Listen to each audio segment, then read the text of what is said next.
Bonjour, notre objectif aujourd'hui.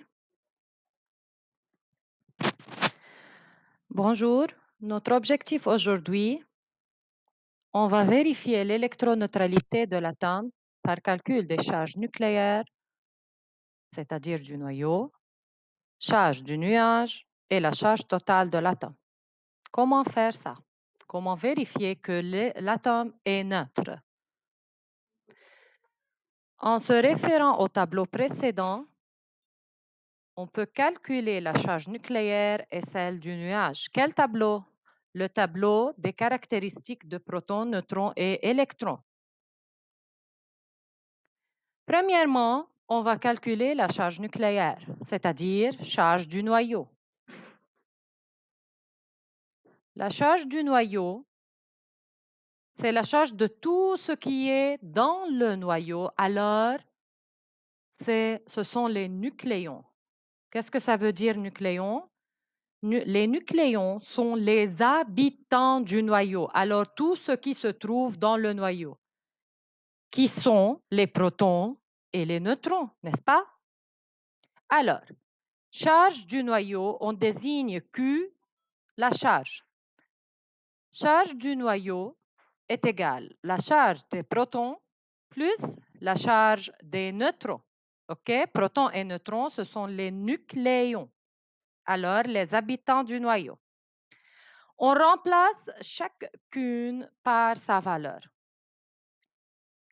La charge des protons, comment on calcule la charge de protons? Chaque proton possède une charge. OK? Alors, si on multiplie la charge d'un seul proton par le nombre des protons, on peut obtenir la charge de tous les protons. Alors, je répète, on multiplie le nombre de tous les protons fois la charge de un proton. OK? De même, on fait pour les neutrons. Alors, le nombre de tous les neutrons fois la charge de un seul neutron. Alors, on multiplie le nombre de tous les neutrons fois la charge de un seul neutron. Remplaçons chacun par sa valeur. Le nombre de protons est Z. La charge de protons est 1 plus.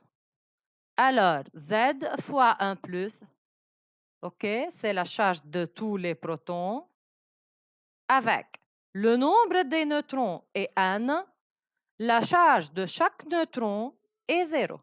Donc, N fois 0.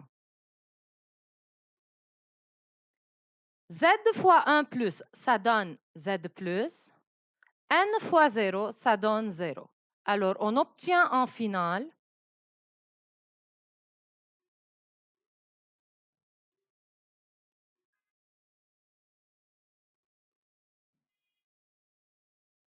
Q du noyau est égal Z plus. OK? Alors, le noyau possède une charge positive.